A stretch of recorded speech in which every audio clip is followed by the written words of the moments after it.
எல்லாருக்கும் நமஸ்காரம். ஸோ இன்று நம்முடைய பரம ஆச்சாரியராகிய ஸ்ரீல பக்தி சித்தாந்த சரஸ்வதி தாக்கூர் அவருடைய தோன்றிய நாள்.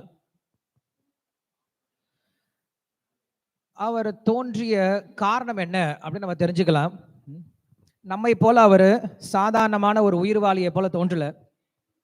அவர் தோன்றுவதற்கு மிக முக்கியமான ஒரு காரணம் இருந்தது. என்ன காரணம் அப்படின்னா, அவர் பக்தி வினோத் தாக்கூர் மகனா இருந்தார். பக்தி வினோத் தாக்கூர் யாரு அப்படின்னு கேட்கும் பொழுது அவர் சொல்றார், சைத்தன்ய மகாபிரபு இந்த உலகத்துல வந்த பொழுது ஹரிநாமத்தை உலகம் முழுவதும் பரப்பணும் அப்படின்ற கட்டளை மட்டும் சொல்லிட்டு போயிட்டார். அதை செய்யணுமே, செயல்படுத்தணுமே. அதை செயல்படுத்துறது யார் செய்வாங்க? அவரோட எல்லாம் செய்வாங்க. ஸோ இருக்கிறதுலேயே மிக உன்னதமான முக்கியமான சேவகர் யார் அப்படின்னா நித்யானந்த பிரபு. ஸோ அவர் என்ன பண்றாருன்னா, இந்த நாமஹட்ட அப்படிங்கிற ஒரு விஷயத்தை என்ன பண்றாரு, முதல்ல அவர் தான் பேசுறார். நாம ஹட்ட அப்படின்னா சந்தை அப்படின்னு அர்த்தம். இப்ப காய்கறி சந்தை இருக்கு இல்லையா, அது போல நாம ஹட்ட அப்படின்னு சொல்லி சொன்னார். நாமத்தினுடைய சந்தை ஆரம்பிக்கிறேன் அப்படின்னு சொல்லி சொல்றேன். ஏன்னா இந்த உலகத்துல பொதுவா மக்கள் என்ன பண்றாங்கன்னா, வாங்குறது, விற்கிறது, லாபம் பார்க்கறது, நஷ்டம் பார்க்கறது, இதெல்லாம் பண்ணிட்டு இருக்காங்க. ஸோ அப்படி இந்த உலகத்துல மக்கள் எல்லாருமே இந்த வியாபாரத்துல ஈடுபடுறதுல பிரசித்தமா இருக்கிறதுனால பகவான் என்ன பண்ணார் அப்படின்னா, நானும் என்ன பண்றேன், நாமத்தை விற்க ஆரம்பிச்சா யார் வேணும் என்ன பண்ணிக்கலாம், இதை வாங்கிக்கலாம் அப்படின்னு சொல்லிட்டு ஒரு மார்க்கெட் திறந்து வச்சுட்டார். ஏன்னா மார்க்கெட்னா யார் வேணா வாங்கிக்கலாம் இல்லையா. அதற்கு முன்னாடி வரைக்கும் பக்தி அப்படிங்கிறது நாம் தேடி போய் ஒரு கடலுக்குள்ள போய் முத்தெடுக்கிற மாதிரி. கடல்ல ரொம்ப ஆழமா இறங்கி 3 நாள் 4 நாளுக்குள்ள ஆகும், முத்து உடனே கிடைக்காது. ஸோ அப்ப என்ன பண்ண வேண்டியதா இருக்கு, இதனாலேயே முத்தெடுக்கிற வேலையெல்லாம் ரொம்ப நின்று போயிடுச்சு. ஏன்னா யாரோட அவ்வளவு கஷ்டப்பட்டு போறது அப்படின்னு சொல்லிட்டு போக நிறுத்திட்டாங்க. ஸோ அப்படி பக்தி அப்படிங்கிறது அந்த காலத்துல எப்படி இருந்தது அப்படின்னா, நாம் குருவை தேடி போயிட்டு குரு அப்புறம் என்ன பண்ணுவாரு, நம்ம கிட்ட உண்மையிலேயே அந்த பக்தியை பெறுவதற்கான தகுதி இருக்கான்னு பார்த்து கொடுப்பாரு. உதாரணத்துக்கு ராமானுஜாச்சாரியரை பார்த்தோம் அப்படின்னா, அவர் தன்னுடைய குருவை போய் சந்திக்க போறார், தீட்சை வாங்குறதுக்காக போறார். போகும்போது ராமானுஜர் ஏற்கனவே பக்தியில உயர்ந்த ஸ்தலத்துல இருக்கார், ஆச்சாரியரா இருக்கார். ஆனா அவருடைய குரு என்ன பண்ணாருன்னா 18 முறை அலைய விட்டார். போயிட்டு வாங்க, போயிட்டு வாங்க, போயிட்டு வாங்க. இப்ப பார்த்தோம் இல்லையா, பக்தி சித்தாந்த சரஸ்வதி தாக்கூர் எப்படி அலைய விட்டாரோ அப்படி. ஸோ அப்ப பக்தி அப்படிங்கிறது ரொம்ப சுலபமா யாருக்கும் கொடுக்கப்படல, ரொம்ப பார்த்து பார்த்து ஜாக்கிரதையா கொடுக்கப்பட்டது. நம்ம கடலுக்குள்ள போய் முத்தெடுத்துட்டு வர மாதிரி. இத பகவான் பார்த்தார், மக்கள் யாரும் வர மாதிரி தெரியல. நான் என்ன பண்ணிட்டு இருக்கேன், பக்தி ரொம்ப அரிதானது, பக்தி ரொம்ப அரிதானது, பக்தி ரொம்ப அரிதானதுன்னு சொல்லிட்டு இருந்தா என்ன பண்ணலாம், கிருஷ்ணர் சொல்லிட்டே இருக்க வேண்டியதுதான் இல்லையா. என்னுடைய பக்தி ரொம்ப அரிதானது, யாருக்கும் கிடைக்காது, ரொம்ப பெரிய நபர்கள் தான் பண்ணுவாங்க, மகாத்மாக்கள் தான் பண்ணுவாங்க அப்படின்னு சொல்லி சொன்னாருன்னா மக்கள் என்ன தெரியுமா சொல்லுவாங்க, என்ன சொல்லுவாங்க, சரி மகாத்மா பண்ணிட்டு போட்டு எனக்கு என்ன இல்லையா, நீ சொல்ற பக்தி பெரிய பெரிய லெவலா இருக்கு, அவங்களே பண்ணிட்டு போட்டு எனக்கு எதுக்குப்பா அப்படின்னு சொல்லிட்டு என்ன பண்ணுவாங்க, எல்லாத்தையும் போயிடுவாங்க, தூரம் போயிடுவாங்க. கிருஷ்ணர் பாக்குற இது என்னடா வம்பா போச்சு, நம்ம ஒரு பொருளை ரொம்ப மதிப்பு வாய்ந்த பொருள் சொல்லி சொல்றோம், ரொம்ப மதிப்பு மிக்க பொருள் சொன்னா மக்கள் என்ன பண்றாங்க, உடனே பயந்து ஓடி போயிடுறாங்க. அடேங்கப்பா அந்த வேலை யார் சார் கொடுக்கறது, நான்லாம் தேவையில்லை சார் சொல்லிட்டு ஓடி போயிடுறாங்க. ஸோ அதனால மக்கள் எல்லாருக்கும் ரொம்ப எளிமையான வகையில போய் சேரணும், பக்தி போய் சேரணும் அப்படின்றதுக்காக என்ன பண்ணாரு அப்படின்னா, விற்க ஆரம்பிச்சிட்டாங்க. யார் வேணா வாங்கிட்டு போங்கப்பா சொல்லி என்ன பண்ணாரு, ஒரு கடையை திறந்து போட்டாரு. அதுக்கு பேர் தான் நாமஹட்டா அப்படின்னு சொல்லி சொல்றோம். ஸோ அந்த நாமஹட்டால நித்யானந்த பிரபு இப்ப நம்ம கொண்டாடணும் இல்லையா, நித்யானந்த திரையோதசி கொண்டாடணும். அவர் தான் என்ன பண்ணாரு, இந்த நாமஹட்டா அப்படிங்கிற விஷயத்தை ஆரம்பிச்சார். என்ன பண்ணாருன்னா, வீடு வீடா போய் நாமத்தை சொல்லி கொடுக்க ஆரம்பிச்சார். அந்த பரம்பரையில வந்தவர் தான் பக்தி வினோத் தாக்கூர். பக்தி வினோத் தாக்கூர் என்ன பண்ணார், இந்த நாமஹட்டா அப்படிங்கிற விஷயத்த இன்னும் அதிகம் பிரச்சாரம் செய்ய ஆரம்பிச்சார். அவர் சொன்னார், இந்த நாமஹட்டால என்னுடைய வேலை என்ன தெரியுமா, இந்த சந்தையில, இந்த ஹரிநாம சந்தையில என்னோட வேலை என்ன அப்படின்னா கூட்டுறது வேலை. ஏன்னா கண்டிப்பா மார்க்கெட்ல என்ன இருக்கும், நிறைய குப்பை சேர ஆரம்பிச்சிடும். ஸோ குப்பை சேர ஆரம்பிச்சா நம்ம அந்த மார்க்கெட்டுக்குள்ள என்ன பண்ண மாட்டோம், போகவே மாட்டோம். இப்போ ஒரு கடை ஒரே குப்பையா இருக்கு, நம்ம என்ன பண்ண மாட்டோம், உள்ளேயே போகவே மாட்டோம். சரி என்னடா கடை குப்பையா இருக்குன்னு சொல்லிட்டு உள்ளே போக மாட்டோம். அது போல ஒரு கட்டத்தில் என்ன ஆனது, சைத்தன்ய மகாபிரபு இந்த ஹரிநாமத்தை ரொம்ப சுலபமா எல்லாத்தையும் கொடுத்துட்டு போயிட்டார். கொடுத்துட்டு போனதுக்கு அப்புறம் அவங்கள பின்பற்றி வரக்கூடியவங்க அடுத்தது, அதாவது கோஸ்வாமிகளுக்கு அடுத்தது வரவங்க என்ன பண்ணிட்டாங்கன்னா ரொம்ப சீப்பாக்கிட்டாங்க இந்த சம்பிரதாயத்தை. எல்லாரும் இஷ்டத்துக்கு என்ன பண்றாங்க, இந்த மந்திரத்தை சொல்லிட்டு ஹரிநாமத்தை சொல்லிட்டு எல்லா விதமான பாபகரமான காரியங்களை பண்ண ஆரம்பிச்சிட்டாங்க. புலால் உண்பது, தகாத உடலுறவு கொள்வது, இப்படி எல்லா விதமான பாவகரமான காரியங்களும் பண்ணிக்கிட்டு ஹரே கிருஷ்ணா பேசாம கேளுங்க, இருக்கிறது கொஞ்சம் பேர் தான் இருக்கும், பேசுற மாதிரி இருந்தா நான் வெளில போய் கேட்கலாம், பேசுற மாதிரி இருந்தா வெளில போய் பேசலாம். ஓகே. ஸோ அப்ப இந்த ஹரிநாமத்தை கொடுக்கக்கூடிய இந்த சம்பிரதாயம் என்ன ஆயிடுச்சு அப்படின்னா களங்கம் ஆயிடுச்சு. நிறைய தேவையில்லாத குப்பைகள்லாம் சேர ஆரம்பிச்சது. இதுக்கு பிறகு அப்பசம்பிரதாயங்கள் அப்படின்னு சொல்லி சொல்றோம். தேவையற்ற பயிற்சிகள்லாம் உள்ள வர ஆரம்பிச்சது. பக்தியை ரொம்ப சுலபமா, பக்தியை ரொம்ப கீழ்த்தரமா கொண்டு போக ஆரம்பிச்சிட்டாங்க. ஸோ அந்த மாதிரி சூழ்நிலையில தான் மக்களுக்கு அவநம்பிக்கை வர ஆரம்பிச்சது. சைத்தன்ய மகாபிரபு, நித்யானந்த பிரபு அப்படின்னு சொன்னாவே மக்கள் ரொம்ப கேவலமா பார்க்க ஆரம்பிச்சாங்க. இவங்க ஹரிநாமம் சொல்லக்கூடியவங்களா, இவங்களுக்கு ஒன்றும் தெரியாது, இவங்க சும்மா கத்திட்டு இருப்பாங்க அப்படின்னு சொல்லிட்டு ரொம்ப கேவலமா நினைக்க ஆரம்பிச்சிட்டாங்க. மக்களுக்கு மதிப்பே இல்லை. ஏன்னா இந்த ஹரிநாமத்தை பயிற்சி பண்றவங்க அந்த மாதிரி ரொம்ப கீழ்த்தரமா நடந்துக்க ஆரம்பிச்சாங்க. ஸோ மக்கள் என்ன பண்றாங்க அப்படின்னா நம்மளுடைய ஸ்டாண்டர்டை பாக்குறாங்க. நம்ம விற்கிறது என்ன வேணா இருக்கலாம், ஆனா நம்ம எப்படி நடந்துக்கிறோம் அப்படிங்கிற ரொம்ப முக்கியம். இப்ப எல்லாரும் இங்க தங்கமயில இருந்து ஒரு சில மேனேஜர்ஸ் வந்திருக்காங்க. நம்ம ஷோரூம்ல விற்கிற தங்கமா இருந்தாலும் நம்முடைய கேரக்டர் சரியில்லை, இல்ல நம்முடைய கடையினுடைய என்வரான்மெண்ட் சரியில்லை, என்ன பண்ண மாட்டாங்க யாருமே உள்ளார கஸ்டமர்ஸ் வரைய போறது கிடையாது. நீங்க விற்கிற தங்கமா இருக்கலாம், ஆனா நீங்க பேசுற பேச்சு சரியில்லை, உங்களுடைய பிஹேவியர் சரியில்லை, உங்களுடைய ஆக்டிவிட்டி சரியில்லைன்னா உங்களுக்குள்ளார என்ன பண்ண மாட்டாங்க, எதையும் பர்ச்சேஸ் பண்ண மாட்டாங்க. அது போல இந்த ஹரிநாமத்தை இவ்வளவு எளிமையா பகவான் கொடுத்திருந்தாலும் நிறைய பேர் எடுத்துக்காத காரணம் என்ன தெரியுமா, அந்த காலத்துல பக்தர்கள் எல்லாமே தங்களுடைய கேரக்டர் ரொம்ப சீப்பா கொண்டு போக ஆரம்பிச்சிட்டாங்க. நாங்க ஹரிநாமம் சொல்லுவோம், ஹரே கிருஷ்ண மந்திரம் சொல்லுவோம், ஆனா என்ன பண்ணுவோம், வெளியில போயிட்டு எல்லா விதமான பாபகரமான காரியங்களை பண்ணுவோம். புலால் உண்பது, தகாத உடலுறவு இல்லையா, போதைப் பொருள் எடுத்துக்கிறது, இப்பதான் பார்த்தோம் இல்லையா, எல்லாம் செய்ய ஆரம்பிச்சிட்டாங்க. இதை பார்த்ததுனால இந்த ஊர்ல இருக்கக்கூடிய மக்களுக்கு நம்பிக்கையே போயிடுச்சு. இந்த கௌடிய சம்பிரதாயம் பிரயோஜனம் இல்லை, இவங்க ஒன்னுத்துக்கும் ஆக மாட்டாங்க அப்படின்ற ஒரு அவப்பேர் ஆரம்பிச்சிருச்சு. அப்ப என்ன பண்ணார், பக்திவினோத் தாகூர் தோன்றி உண்மையில சைத்தன்ய மகாபிரபு கொடுத்த தத்துவம் என்ன அப்படிங்கிற விஷயத்த என்ன பண்ணார், அவர் முதல்ல கொடுக்க ஆரம்பிச்சார். இந்த கௌடிய சம்பிரதாயத்துல சைத்தன்ய மகாபிரபு இல்ல கோஸ்வாமிகள் கொடுத்த அந்த தத்துவங்களை புஸ்தக வடிவுல முதல்ல பிரிண்ட் பண்ணது பக்திவினோத் தாகூர் தான். அவர் இல்ல அப்படின்னா நமக்கு எந்த புக்ஸுமே வந்திருக்காது. இன்னைக்கு நம்ம இங்க உட்காந்து ஹரிநாமம் சொல்லியிருக்க மாட்டோம். நம்ம யாருக்கும் கிருஷ்ண பக்தி அப்படிங்கிறது இந்த உலகத்துக்கு வெறும் கனவா தான் இருந்திருக்கும். ஸோ அப்படி ரொம்ப கஷ்டப்பட்டு இந்த உலகத்துல ஒருவராக இருந்து என்ன பண்ணாரு அப்படின்னா நம்முடைய கௌடிய சம்பிரதாயத்தினுடைய தத்துவங்களை கொண்டு உள்ளது உள்ளபடி என்ன பண்ணாரு, கொடுக்க ஆரம்பிச்சார். அவர் கொடுத்த பின்னாடி அவர் யோசிச்சார், எனக்கு வயசாக ஆரம்பிக்குது, என்னால் என்ன பண்ண முடியாது, தனியா இருந்து இந்த பக்தி விஷயத்த சொல்லி கொடுக்க முடியாது, எனக்கு ஒரு சக்தி வாய்ந்த மகன் வேணும் அப்படின்னு யோசிக்கிறார். ஸோ அந்த காலத்துல குழந்தைகள் பெற்றாங்க அப்படின்னா எதற்காக குழந்தைகள் பெற்றாங்க, சொந்தக்காரங்கெல்லாம் கேட்கறாங்க. நம்மளாம் என்ன பண்றோம், பொதுவா இன்னைக்கு குழந்தை பெற்றுக்கிறோம் அப்படின்னா ஒரே ஒரு காரணம் என்னது, சொந்தக்காரங்க கேட்க ஆரம்பிச்சிருவாங்க. 1 வருஷம் ஆயிடுச்சு, அடுத்தது என்ன, 2 வருஷம் ஆயிடுச்சு, எங்க ரிசல்ட் எங்க, 3 வருஷம் ஆயிடுச்சு, அடுத்தது என்ன பண்ண போறீங்க, இப்படியே நச்சரிச்சு குழந்தை பெற்றுப்பாங்க. பட் அன்னைக்கு அப்படி கிடையாது. சாஸ்திரத்துல குழந்தை பெறுவதற்கான ஒரு காரணம் இருக்கும், எதற்காக பெறுறோம் அப்படின்னு சொல்லிட்டு. ஸோ பக்திவினோத் தாகூர் என்ன பண்றார், பகவான் கிட்ட பிரார்த்தனை பண்றார், எனக்கு இந்த பிரச்சாரத்தை, அதாவது குறிப்பா இந்த ஹரிநாம சங்கீர்த்தனம் அப்படிங்கிற இந்த பிரச்சாரத்தை தூய்மையாக பிரச்சாரம் செய்வதற்கு எனக்கு என்ன வேணும், ஒரு நல்ல ஆத்மா வேணும், அந்த ஆத்மாவை என்ன பண்ணு, அனுப்பிவை அப்படின்னு சொல்லிட்டு கிருஷ்ணர் கிட்ட பிரார்த்தனை பண்றார். ஸோ பக்திவினோத் தாகூருடைய தூய்மையான நாமத்தினால அவர் என்ன பண்ணாரு, ஒரு நல்ல ஆத்மாவை ஈர்க்கிறார். அவர் தான் யாரு, பிமல பிரசாத் அப்படின்னு சொல்லக்கூடிய பக்தி சித்தாந்த சரஸ்வதி தாக்கூர். அவர் சிறு வயதிலிருந்தே அவ்வளவு பெரிய பண்டிதரா இருந்தார். அவருக்கு வயது அப்ப 4 வயது இருக்கும். 4 வயது இருக்கும் போது சின்ன குழந்தையா அவங்க வீட்டுல மாம்பழம் பகவானுக்கு வைக்கிறதுக்காக வாங்கி வச்சிருக்காங்க, சமையல் அறையில வாங்கி வச்சிருக்காங்க. சின்ன பையன் இல்லையா, 4 வயசு பையன் இல்லையா, என்ன பண்றான், போய் தெரியாம ஒரு மாம்பழத்தை எடுத்து வாயில சாப்பிட ஆரம்பிச்சிட்டான். அவங்க அம்மா கேக்குறாங்க, அடே நீ எப்படா சாப்பிடலாம் மாம்பழத்தை, இது நம்ம இன்னும் கிருஷ்ணருக்கு என்ன பண்ணவே இல்லை, நெய்வேத்தியம் பண்ணவே இல்லையா, நெய்வேத்தியம் பண்ணாத பழத்தை நீ எப்படி சாப்பிடலாம் அப்படின்னு கேட்கிறாங்க.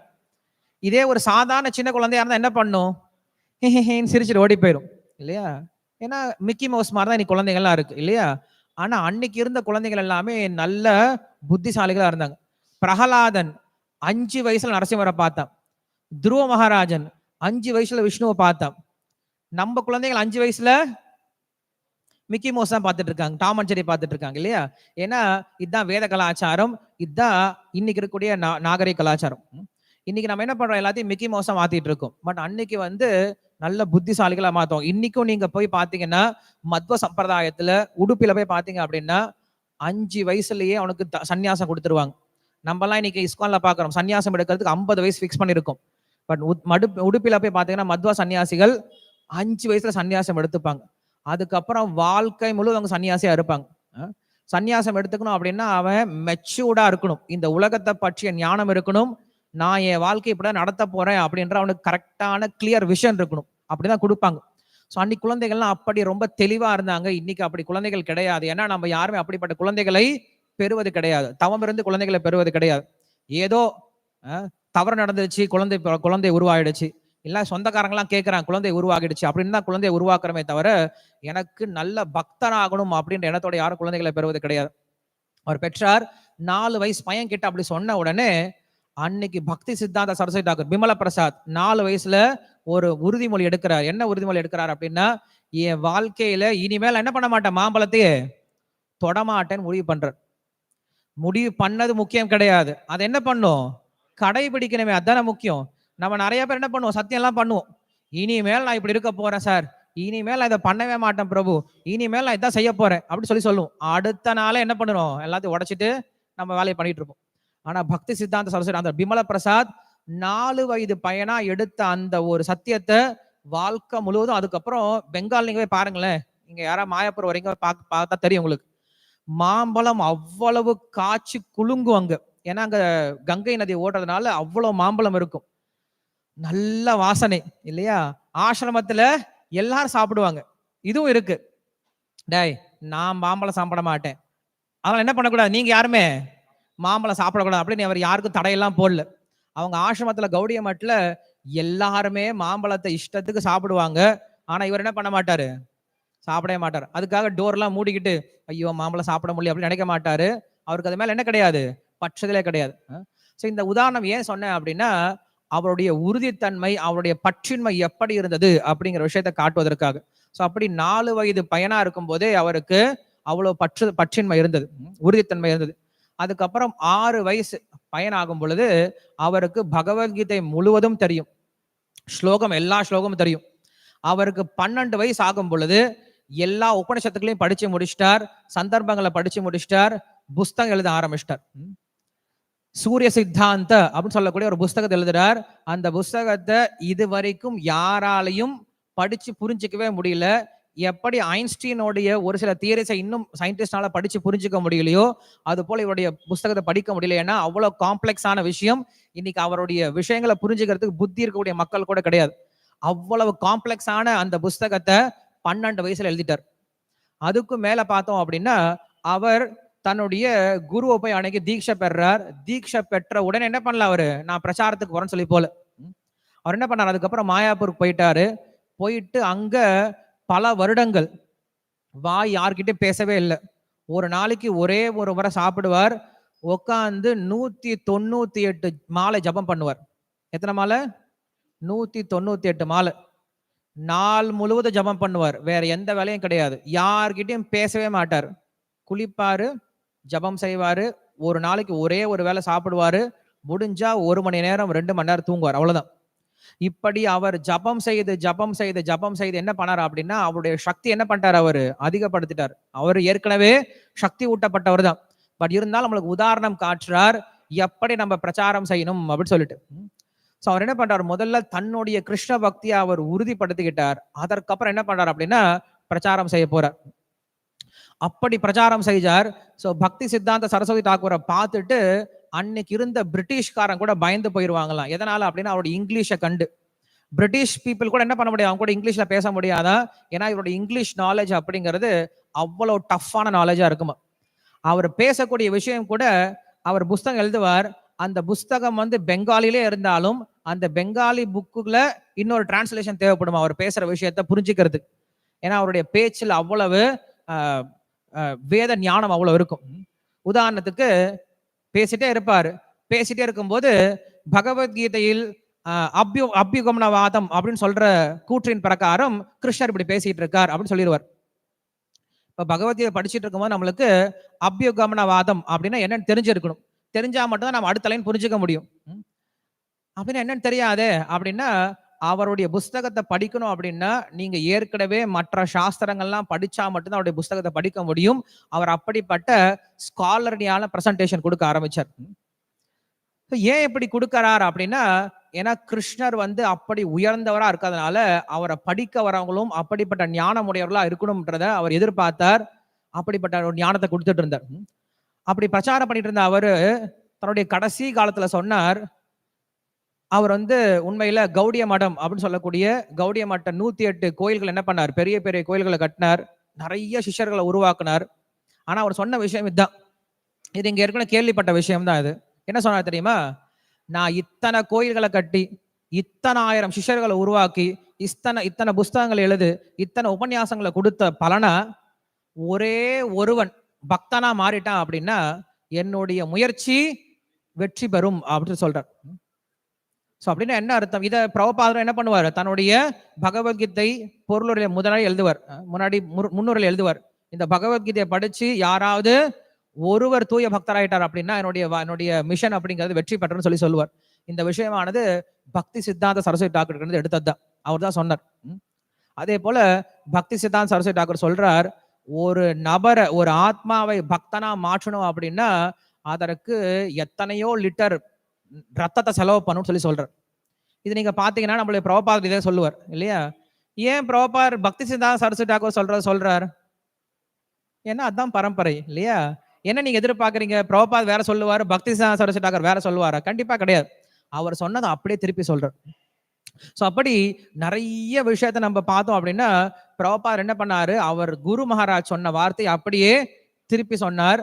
ஆனா நம்ம எல்லாருக்கும் ஒரு ஆசை இருக்கும், நம்ம எல்லாருக்கும் டைம் டிராவல் பண்ணலாம் அப்படின்னு ஒரு ஆசை இருக்கும் இல்லையா? இப்போ உங்ககிட்ட சொல்லுவாங்க, சார் உங்களுக்கு ஒரு டைம் மிஷின் கிடைக்குது, 30 வருஷத்துக்கு முன்னாடி நீங்க திரும்பி போயிடலாம், போனா நீங்க உங்க வாழ்க்கையில எதை மாத்தணும்னு நினைப்பீங்க அப்படின்னு சொல்லிட்டு நிறைய பேர் கேள்வி எல்லாம் கேட்பாங்க.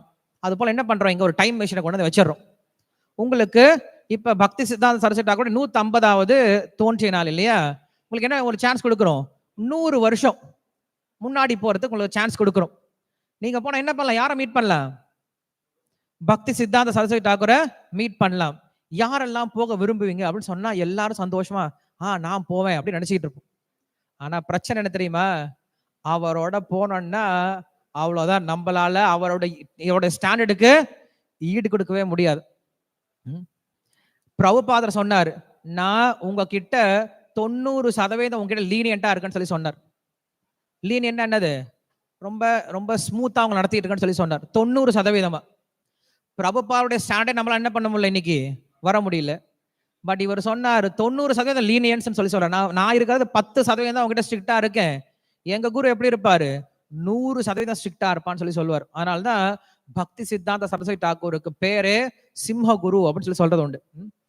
அவர் எந்த விதமான அப்ப விஷயங்களை இல்ல மாறுதல்களை இல்ல பொய்யான விஷயங்களை ஏத்துக்கவே மாட்டார். பக்திய செய்யறதா எப்படி செய்யணும், தூய்மையா செய்யணும், இல்ல செய்யாத.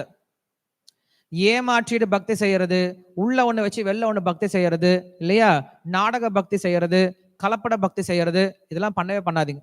எப்படி வெட்டுனா என்ன ஆகுதும், துண்டு 2 ஆயிடுது இல்லையா, ஒரே ஒரு வெட்டுல துண்டாயிடும், சும்மா போட்டு அறுத்துட்டே இருக்கக்கூடாது.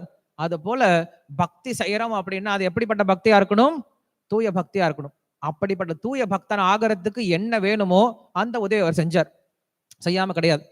அப்படி பக்தி சித்தாந்த சரஸ்வதி டாக்கூர் இந்த உலகத்துல மிக முக்கியமான ஒரு காரியத்தை பண்ண ஒரு விஷயம் என்ன அப்படின்னா, இன்னைக்கு நம்ம பேசக்கூடிய அனைத்து ஜாதியினரும் என்ன ஆகலாம், அர்ச்சகர் ஆகலாம். இது எல்லாரும் பேசிட்டு இருக்காங்க இன்னைக்கு இல்லையா?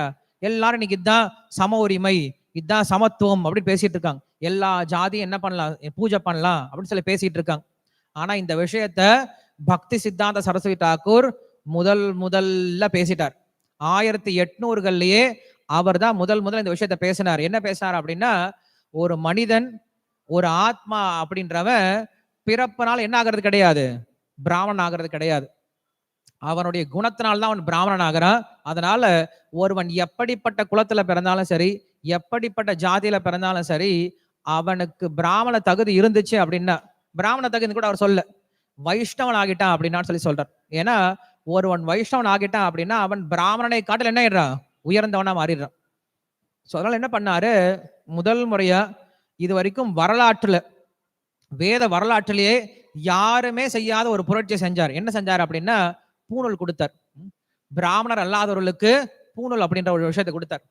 ஏன்னா அன்னைக்கு இருந்த பிராமணர்கள் என்ன பண்ணாங்க அப்படின்னா, பாருங்க நாங்க பிராமணர்கள், என்கிட்ட பூணூல் இருக்கு அப்படின்னு சொல்லிட்டு இதை உயர்த்தி உயர்த்தி காட்டிட்டு இருந்தாங்க. உண்மையில அவங்களுக்கு யாருக்குமே அந்த குணம் இல்லாம இருந்தது. பிராமணுக்கான குணம் இல்லாம வெறும் பிறப்பனால் நாங்க பிராமணர்கள் அப்படின்ற கர்வத்துல வாழ்ந்துட்டு இருந்தாங்க.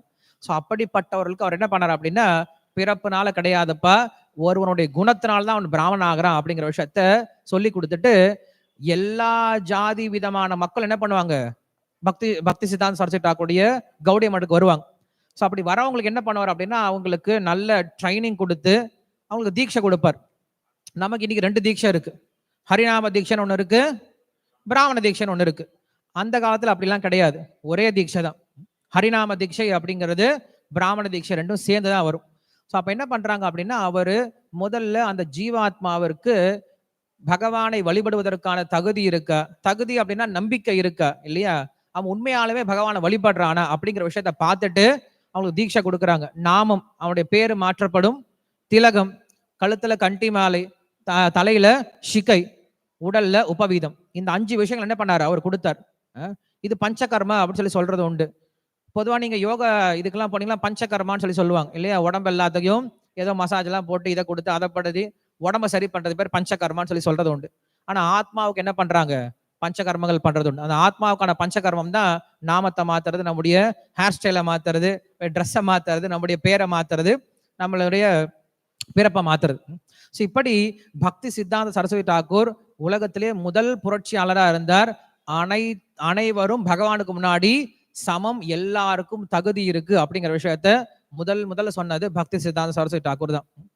ஸோ அப்படிப்பட்ட பக்தி சித்தாந்த சரஸ்வதி தாக்கூர் கடைசி காலத்துல அவர் போகும் பொழுது ஒரே ஒரு விஷயத்தை நினைச்சு வருத்தப்பட்டார். அவர் வருத்தப்பட மாட்டார் பொதுவா, ஆனா ஒரு விஷயம் நினைச்சு அவர் ரொம்ப வருத்தப்பட்டார். என்ன வருத்தப்பட்டார் அப்படின்னா, என்னுடைய சிஷ்யர்கள் யாரும் ஒற்றுமையா கிடையாது. நான் பெரிய பெரிய கோயில்களை கட்டிட்டேன், பெரிய பெரிய மடத்தை கட்டிட்டேன். நீங்க போய் பாருங்க, இப்ப கௌடிய மடம் ரொம்ப பெரிய பெரிய கோயில்களா இருக்கும். எல்லாம் பளிங்கு கல், அன்னைக்கே பளிங்கு கல்ல என்ன பண்ணிருக்காரு அவரு, கோயில்களை கட்டினார். அவ்வளவு பெரிய கோயில்களை கட்டினதுக்கு அப்புறம் என்ன ஆச்சு தெரியுமா, என்னுடைய மூத்த சிஷ்யர்கள் எல்லாமே, ஏய் இந்த கோயில் எனக்கு, ஏய் இந்த கோயில் எனக்கு, இது ஏன் கோயில், இது ஏன் கோயில், நீ உள்ள வராது இந்த கோயிலுக்குள்ளார, நான் இந்த கோயிலுக்குள்ள வரமாட்டேன், இது என்னுடைய பார்டர், இது உன்னுடைய பார்டர். எல்லாரும் பிரிச்சுக்கிட்டாங்க, சொத்து பிரிக்கிற மாதிரி பிரிச்சுக்கிட்டு அவங்கவுங்க என்ன பண்ணாங்க, ஆசிரமத்துக்குள்ள உட்காந்துட்டு நல்லா சமைச்சாங்க, நல்லா சாப்பிட்டாங்க, ஹரி போல் அப்படின்னு சொல்லிட்டு எல்லாரும் என்ன பண்ணாங்க, கொஞ்ச நேரம் கீர்த்தனை பண்ணுவாங்க, தூங்கிடுறாங்க. ஆனா உண்மையில பக்தி சித்தாந்த சரஸ்வதி தாக்கூர் எதை விருப்பப்பட்டாரோ, அவர் எதை விருப்பப்பட்டாரு, பிரச்சாரம் அப்படிங்கிற விஷயத்தை தான். அவர் பிரச்சாரத்துக்காக எந்த அளவுக்கு இறங்கி போவார் அப்படின்னா, ஒரு முறை ஏகாதசி, சாதாரண நிர்ஜல ஏகாதசி நினைக்கிறேன், அன்னைக்கு ஆசிரமத்துல பார்த்தோன்னா எல்லா பிரம்மச்சாரிஸும் படுத்துட்டு இருக்காங்க. அவர் பக்தி சித்தாந்த சரஸ்வதி தாக்கூர் வந்து பாக்குறாரு, ஹேய் என்னாச்சு எல்லாரும் படுத்துட்டு இருக்கீங்க அப்படின்னு கேட்கிறார். மகாராஜ் இன்னைக்கு ஏகாதசி, தண்ணி கூட குடிக்க மாட்டோம், அதனால உடம்பா ரொம்ப டயர்டா இருக்கு, நாங்க வெளில போக மாட்டோம் அப்படின்னு சொல்றாரு. மகாராஜ் சொல்றாரு, கிச்சடி பண்ணுங்க, கிச்சடி அப்பளம் பண்ணி என்ன பண்ணுங்க, நல்லா சாப்பிட்டுட்டு வெளில போங்கன்னு சொல்லிட்டார். நம்மள மாதிரி அவர் வந்து சாமரிசி கிச்சடி எல்லாம் செய்ய சொல்ல, டைரக்டா கிச்சடி பண்ண சொல்லிட்டார். நம்மளாம் ஐயோ ஏகாதசி அன்னைக்கு சாப்பிட்டா பாவம் வந்து சேர்ந்துருமே, பாவமாவது புண்ணியமாவது. நம்ம ஏகாதசி எதுக்காக இருக்கிறோம், பாவத்தை குறைக்கிறதுக்கா? கண்டிப்பா கிடையாது. நம்ம ஏகாதசி இருக்கிறதோட நோக்கம் ஒண்ணுதான். ஒண்ணு சைத்தன்ய மகாபுரு சொல்லியிருக்கார், ஃபாலோ பண்ணும். 2வது டைம் அதிகம் கிடைக்கும் நம்மளுக்கு பக்தி செய்வதற்கு. ஆனா 2மே நடக்கதான் தெரியல இல்லையா. ஏகாதசி அன்னைக்கு தான் நம்ம ரொம்ப மும்முரமா என்ன பண்றோம், நிறைய விஷயம் சமைச்சு டைம் வேஸ்ட் பண்ணிட்டு இருக்கோம். எனவே பர்பஸே விட்டு போயிருது. ஸோ அப்ப பக்தி சித்தாந்த சரஸ்வதி தாக்கூர் சொல்றாரு, பிரச்சாரத்துக்காக என்ன பண்ணலாம், ஒருத்தர் ஏகாதசியை விட்டாலும் பரவாயில்ல, ஆனா என்ன பண்ணு, வெளில போய் பிரச்சாரம் செய்யணும் அப்படின்னு சொல்றாரு. அதுக்காக நீங்க ஏகாதசி வரத்துல விட்டுறாதீங்க. நம்ம அந்த அளவுக்கு ஒன்றும் பிரச்சாரம் பண்றவங்களாம் எங்க யாரும் கிடையாது. ஸோ அவர் பிரச்சாரத்துக்கு அவ்வளவு முக்கியத்துவம் கொடுத்தார். அவர் சொன்னாரு, ஒரு பெரிய கோயில் கட்டுவதற்கு அடிக்கல் நாட்டுறாங்க. கோயில் கட்டுவதற்கு அடிக்கல் நாட்டி கோயில் தொடக்க விழா. பொதுவா தொடக்க விழாவில் எப்படி போய் பேசணும், எல்லாரும் ரொம்ப மங்களகரமா பேசணும் இல்லையா. அவர் வந்தார், அவர் வந்து சொல்றாரு, நான் இந்த கோயிலை கட்டுறேன், இவ்வளவு பெரிய கோயிலை கட்டுறேன், இந்த கோயில்ல எப்ப பிரச்சாரம் அப்படிங்கிற விஷயம் நின்னு போயிடுச்சோ அப்ப இந்த கோயில் என்ன பண்ண போறேன் நானு, இடிச்சிருவேன்னு சொல்லி சொன்னார். கோயில் கட்டும் போதே இடிக்கிறத பத்தி யாரும் பேச மாட்டாங்க, அபசகம்னு நினைப்பாங்க இல்லையா? கல்யாணத்தை போய் டைவர்ஸ் பத்தி பேசுற மாதிரி இல்லையா? சோ என்ன பண்றாரு, கோயில் கட்டும் பொழுதே என்ன பண்றாரு அப்படின்னா அவர் சொல்லிட்டாரு, கோயிலை இடிச்சிருவோன்னு சொல்லி சொல்றாரு. எப்ப பிரச்சாரம் நடக்கல அப்படின்னா அப்படின்னு சொல்லி சொல்றாரு. சோ அப்ப அவர் ரொம்ப தீவிரமா நினைச்சிட்டு இருந்தார், இந்த கிருஷ்ண பக்தி எப்படி கொண்டு போய் எல்லாருக்கும் சேர்ப்பது. நம்ம நினைச்சிட்டு இருக்கோம் புஸ்தகத்துக்கு பேர் பிருஹத் மிருதங்கம் அப்படின்னு சொல்லி சொல்லுவோம் இல்லையா? அதே போல அவர் என்ன பண்ணார், ஒவ்வொரு பக்தர்களுக்கும் பிருஹத் வாணி அப்படின்னு சொல்லி பேர் வச்சார். என்னன்னா அவங்க நடமாடக்கூடிய பெரிய மிருதங்கமா யாரு, பக்தர்கள். அவங்க என்ன பண்றாங்க, நல்ல இடத்துல போயிட்டு கிருஷ்ணனுடைய விஷயங்களை சொல்லி கொடுக்கறதுனால அப்படிப்பட்ட அந்த பக்தி சித்தாந்த சரஸ்வதி தாக்கூர் அவங்களுடைய சிஷ்யர்கிட்ட நிறைய எதிர்பார்த்தார். ஆனா அங்க என்ன வந்துச்சு அப்படின்னா நெருப்பு வந்துருச்சு. ஒரு வீட்டுல எப்படி நெருப்பு வந்தா எல்லாம் வீணா போயிடுமோ அது போல அங்க சோம்பல் அப்படின்ற நெருப்பு வந்துடுது. அதே போல பிரிவு அப்படின்ற நெருப்பு வந்துடுது. நீ பெரியவனா நான் பெரியவனா, நான் வேற நீ வேற, அங்க என்ன கிடையாது, ஒரு கோஆபரேஷன் அப்படிங்கிறது கிடையாது. எப்ப அங்க ஒற்றுமை இல்லையோ அந்த இடத்துல கலிபுருஷன் உள்ள வந்துடுவான். எப்ப கலிபுருஷன் உள்ள வரானோ அந்த இடம் அழிஞ்சு போயிடும் இல்லையா? சோ அப்ப அவர் சொன்னாரு, என்னுடைய கோயில் எல்லாம் இப்ப வீணா போயிடுச்சு, நான் எதுக்காக கோயில் கட்டணும், எதற்காக மடம் கட்டணும், அந்த மடம் எல்லாம் இன்னைக்கு என்ன ஆயிடுச்சு, நல்லா உட்காந்து சோம்பேறிகள் சாப்பிடக்கூடிய இடமா மாறி போயிடுச்சுன்னு சொல்லிட்டு ரொம்ப வருத்தப்பட்டார். அதுக்கப்புறம் தான் அவருடைய வருத்தத்தினுடைய பலனா யார் வந்தது, ஸ்ரீல பிரபுபாதர் வந்தார். அவர் என்ன பண்ணாரு அப்படின்னா அவருடைய குரு சொன்ன அந்த வார்த்தை என்ன பண்ணிட்டாரு, மனசுல எடுத்துக்கிட்டாரு, பிரச்சாரம் பண்ண அமெரிக்காவுக்கு போயிட்டாரு, தனி நபரா பிரச்சாரம் பண்ணாரு. அவர் கேட்டாரு, ஓரளவுக்கு அங்க பக்தர்லாம் சேரும் பொழுது இங்க கேட்கிறாரு, கௌடி மட் கிட்ட கேட்கிறாரு, எங்களுக்கு உதவி அனுப்பி வைங்க, எங்களுக்கு பக்தர்கள் அனுப்புங்க, நாங்க நல்லா பிரச்சாரம் பண்ணலாம்னு சொல்லி கேட்கிறாங்க. அவங்க சொல்லிட்டாங்க, நாங்களாம் அனுப்ப முடியாது. இவன் யாரு, இவன் அபய் தானே, நம்ம பையன் தானே, இவன் என்ன தீட்சா, இவன் கிரகஸ்தா இல்லையா, இவன் போய் என்ன பண்ண போறான் அப்படின்னு நினைச்சிட்டாங்க. அதுக்கப்புறம் சன்னியாசம் எடுத்துக்கிட்டாரு, பிரச்சாரம் செய்ய போனாரு, ஹெல்ப் பண்ணவே இல்லை. அதனால என்ன பண்ணாருன்னா பிரபுபாதர் கௌடிய மடை விட்டுட்டு இஸ்கான் அப்படின்ற ஒரு விஷயத்தை நிறுவனார். இல்லைன்னா இஸ்கான் அப்படிங்கிற விஷயத்த பிரபுபாதர் ஆரம்பிச்சே இருக்க மாட்டார், கௌடிய மட்டிலே என்ன நடத்தி இருப்பார்.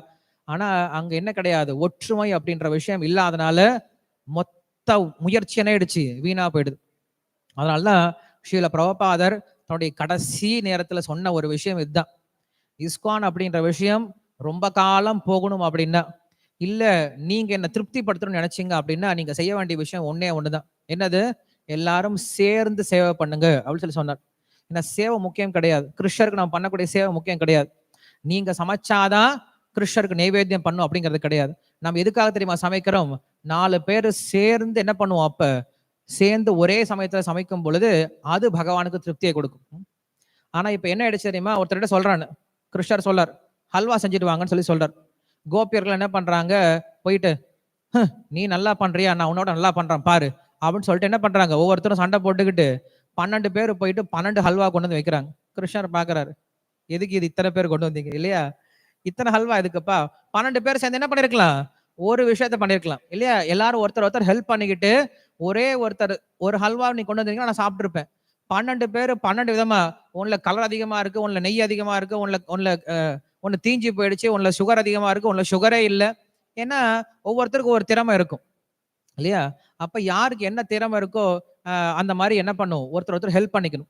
ஸோ அப்போ வந்து கிருஷ்ணர் திருப்தி அடைய மாட்டார். ஸோ கிருஷ்ணர் எதனால திருப்தி அடைகிறார் அப்படின்னா, நாம் செய்யக்கூடிய சேவையில கிடையாது, அந்த சேவை செய்யக்கூடிய மனோபாவத்தில் தான்.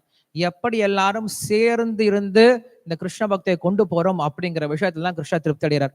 இதுதான் பக்தி சித்தாந்த சரஸ்வதி தாக்கூர் கடைசியா கேட்ட விஷயம். என்னுடைய கௌடிய மடம் அப்படிங்கிறது அழிஞ்சு போறதுக்கு மிக முக்கியமான காரணம் இந்த கோஆபரேஷன் இல்லாத விஷயம்தான். அதை வந்து பிரபுபாதர்கிட்ட சொல்லி ஒரு முறை வருத்தப்படுறார். பிரபுபாதர் இந்த ஒரு விஷயத்த மனசுல வாங்கிட்டார். உங்களுக்கு தெரிஞ்சிருக்கும்னு நினைக்கிறேன், பிரபுபாதருடைய கடைசி மீட்டிங்ல, அதாவது ராதாகுண்ட்ல கடைசி மீட்டிங் நடக்குது. அப்ப பிரபுபாதர் கிட்ட பக்தி சித்தாந்த சரஸ்வதி தாக்கூர் இந்த விஷயம் தான் சொல்றார், பிரபுபாத் அபயச்சரண், என்னுடைய ஆசிரமம் என்னுடைய முயற்சி எல்லாம் நெருப்புல இருக்கு. இப்ப என்னுடைய சிஷ்யர்கள் எல்லாமே வந்து ரொம்ப எளிமையான வாழ்க்கை. எளிமையான வாழ்க்கைன்னா நல்ல ஆசிரமத்துல அவங்களும் ஒரு ரூம் பிடிச்சிக்கிட்டு இந்த ஆசிரம வாழ்க்கை நல்லா இருக்கு, எனக்கு எந்த கவலையும் கிடையாது. வெளியில் இருக்கும் போது வேக வேகமா ஓடிக்கிட்டே இருப்பாங்க, 8 மணி நேரம் 10 மணி நேரம் உழைச்சிட்டு இருப்பாங்க. கோயிலுக்கு வந்தா என்ன பண்றோம், உடனே ரிலாக்ஸ் ஆயிடும். இப்ப டிவில இது காட்டினாங்கல்ல, அங்க சோம்பேறிகள் ஆயிடுறோம்ல, அது போல என்ன பண்ணோம்னா எந்த அளவுக்கு நம்மளால ரொம்ப பீஸ்ஃபுல் ஆக முடியுமோ அந்த அளவுக்கு ரொம்ப சாதுக்களாயிடும். அந்த மாதிரிதான் இருக்கக்கூடாது. கிருஷ்ணர் கிட்ட வந்த உடனே இன்னும் ரொம்ப ஃபாஸ்டா இன்னும் எப்படி அர்ஜுனன் இருந்தானோ துரியோதனன் இருந்தானோ, துரியோதனன் பார்த்தா ரெடியா நிக்கிறான், முறுக்கிட்டு நிக்கிறான், சண்டை போட்டலாம் வாங்கடா அப்படின்னு சொல்லி நிக்கிறான். அர்ஜுனன் கிட்ட கேட்டு பாருங்க, கிருஷ்ணா வேண்டாம் கிருஷ்ணா, சண்டையெல்லாம் வேண்டாம் கிருஷ்ணா, போயிடு என்ன விட்டுரு கிருஷ்ணா.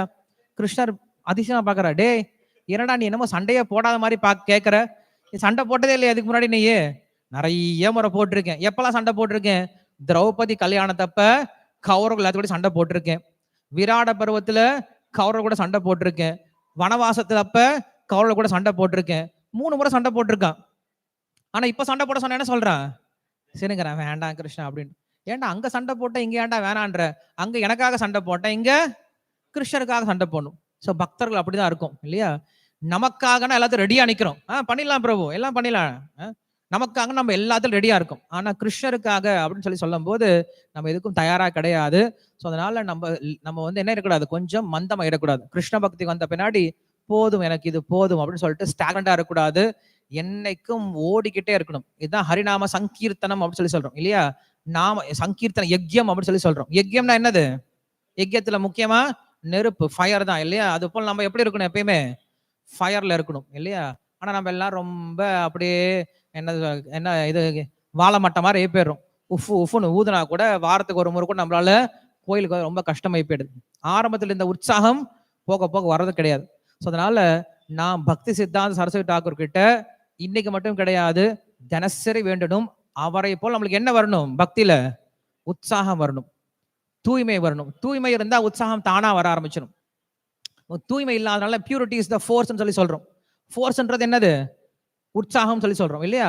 அப்ப உற்சாகம் எப்போ, நம்ம எப்ப தூய்மையா கிருஷ்ண பக்தியை செய்ய ஆரம்பிக்கிறோமோ அப்ப நம்மளுக்கு ஃபோர்ஸ் அப்படிங்கிற தானா வரும். பக்தி சித்தாந்த சரஸ்வதி தாக்கூர் ஒரு புக் எழுதியிருக்காரு, ஜெயபத மகாராஜா வந்து டிரான்ஸ்லேஷன் பண்ணியிருக்காரு. என்ன புக் அது? வைஷ்ணவ கே. என்ன சொல்றாரு அவரு? யாரடா வைஷ்ணவன்? கேள்வி.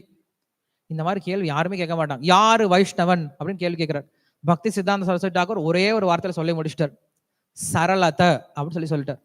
யாரு ஒருவன் ரொம்ப எளிமையா இருக்கான் அவன் வைஷ்ணவன். எளிமைன்னு என்ன அர்த்தம்? உள்ளொன்று வைத்து புறமொன்று பேசாதவன் தான் வைஷ்ணவன். உள்ள ஒரு மாதிரி வஞ்சம் வச்சிட்டு இருப்பாங்க, ஆனா வெளியில சிரிச்சு பேசுவாங்க இல்லையா? உள்ள ஒரு மாதிரி எண்ணம் இருக்கும், வெளியில ரொம்ப பணிவா இருக்க மாதிரி இருப்பாங்க. இப்படி இருக்கவே கூடாது. உள்ளயும் கிளீனா இருக்கணும், வெளியிலயும் கிளீனா இருக்கணும். அப்படிப்பட்டவனை தான் நான் வைஷ்ணவன் சொல்றேன்னு சொல்றார். அதை வந்து ஜெயபத மகாராஜ் எழுதியிருக்காரு, நீங்க எல்லாரும் கண்டிப்பா படிச்சிருப்பீங்க. ஸோ நாம இன்னைக்கு பக்தி சித்தாந்த சரஸ்வதி தாக்கூர் கிட்ட என்ன பிரார்த்தனை பண்ணும் அப்படின்னா, நாமும் அப்படிப்பட்ட சரளத்தை, ரொம்ப லகுவான இதயமுடைய பக்தர்களா மாறணும். அவரை போல தூய்மையா என்ன பண்ணும்? இந்த கிருஷ்ண பக்திய ஏதாவது ஒரு வகையில பிரச்சாரம் செய்வதற்கு அவருக்கு உதவிகரமா இருக்கணும் அப்படிங்கிற விஷயத்த என்ன பண்ணலாம், நம்ம இன்னைக்கு பிரார்த்தனை பண்ணிக்கலாம். பக்தி சித்தாந்த சரஸ்வதி கோஸ்வாமி பிரபுபாத கீ, ஷீல பிரபுபாத கீ. ஹரே கிருஷ்ணா.